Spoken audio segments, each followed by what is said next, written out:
Hai, halo kawan-kawan pecinta catur dan selamat datang kembali di NaruChess Channel. Di video kali ini, saya akan membahas partai catur yang sangat menarik yang dimainkan antara Novendra Priasmoro melawan Asminur Habibi. Permainan ini terjadi pada 30 September 2014. Oke, baiklah kawan-kawan, kita langsung ke permainan. Di sini Novendra sebagai putih dan Nur Asmi memegang hitam. Permainan dimulai dengan D4 dan D5, kuda C3 dan kuda F6. Lalu gajah ke G5 menyerang kuda. Ini first of attack ya.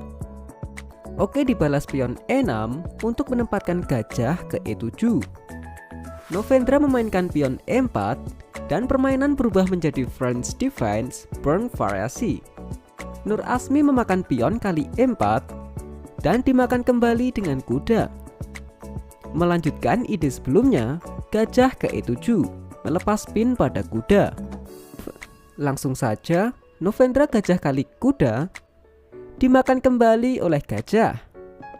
Dilanjut kuda ke F3, perkembangan perwira kuda yang mungkin diikuti dengan gajah D3 atau C4, persiapan untuk rokade pendek. Oke, Nur Asmi membalasnya dengan rokade pendek.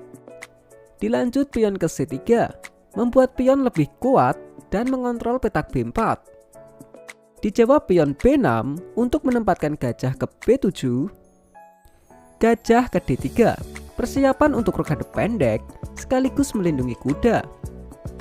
Sudah jelas, gajah ke B7 mengancam kuda. Menteri ke E2 agar gajah bisa lebih aktif membantu serangan.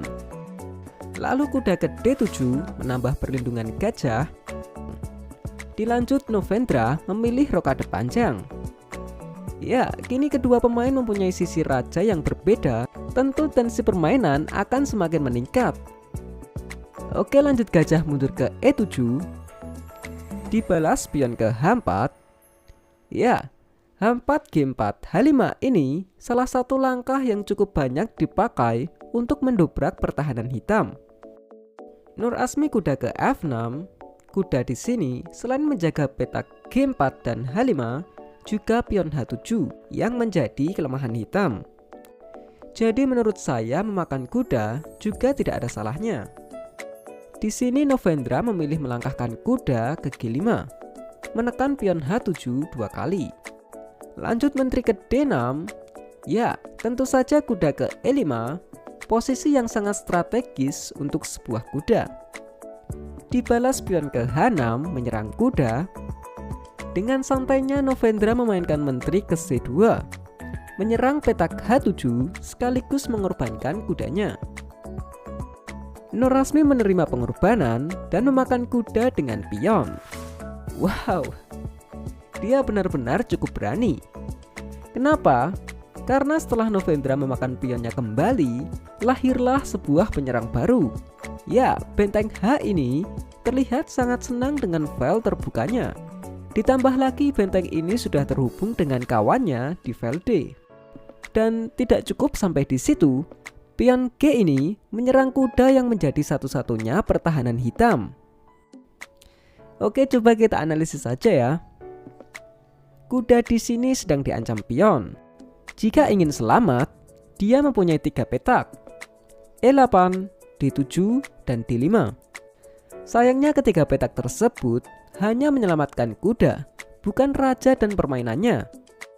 Ambil contoh salah satu langkah, kuda ke D5, ya maka gajah ke H7, skap. Raja hanya bisa ke H8, gajah G8, discover skak. Raja hanya bisa memakan gajah, dan menteri ke H7, skakmat. Oke, kembali ke permainan. Jadi ya mau nggak mau, kuda harus ke E4 menutup jalan gajah. Simpel saja gajah kali kuda, dan gajah kali G5, skak. Raja ke B1, gajah kali gajah. Tentu dimakan kembali oleh menteri. Pion ke F5 menyerang menteri. Menteri mundur ke F3. Nur Asmi masih mengajak pertukaran menteri dengan menteri ke D5. Novendra yang sudah mendapat posisi bagus tentu menolaknya dengan menteri ke G3 sekaligus menyerang Gajah. Dilanjut menteri ke E4, skak. Raja ke A1. Dan masih lagi, menteri ke F4 mengajak pertukaran. Dan di posisi seperti ini, Novendra memainkan taktik kombinasi yang cukup menarik. Apa kalian tahu langkah kombinasi Novendra di posisi seperti ini? Ya, benteng H8, skak. Pengorbanan benteng. Raja hanya bisa memakan benteng dan kuda G6, skak ster. Raja kembali lagi dan tentu saja kuda kali menteri. Kuda di sini mengancam pion E6 dan menteri juga masih mengancam gajah.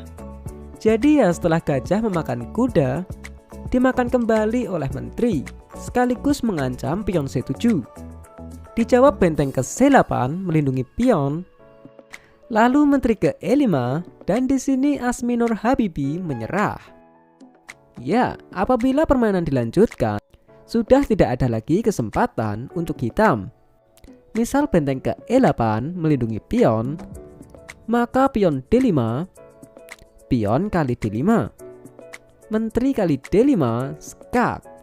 Raja tidak mungkin ke file H karena benteng ke H1 bisa berakibat skakmat. Jadi setelah raja ke F8, menteri kali F5, skak. Jika raja ke E7, maka benteng D7 skakmat.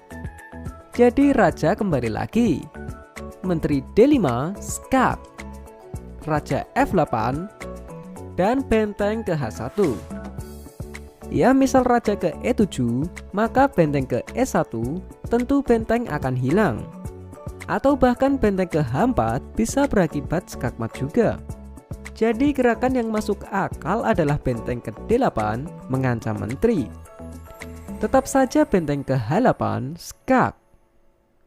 Raja E7, benteng kali benteng. Raja makan benteng, menteri E5, skak. Raja F8 dan pion A3. Semuanya sudah aman dan sangat mudah bagi putih untuk memenangkan permainan.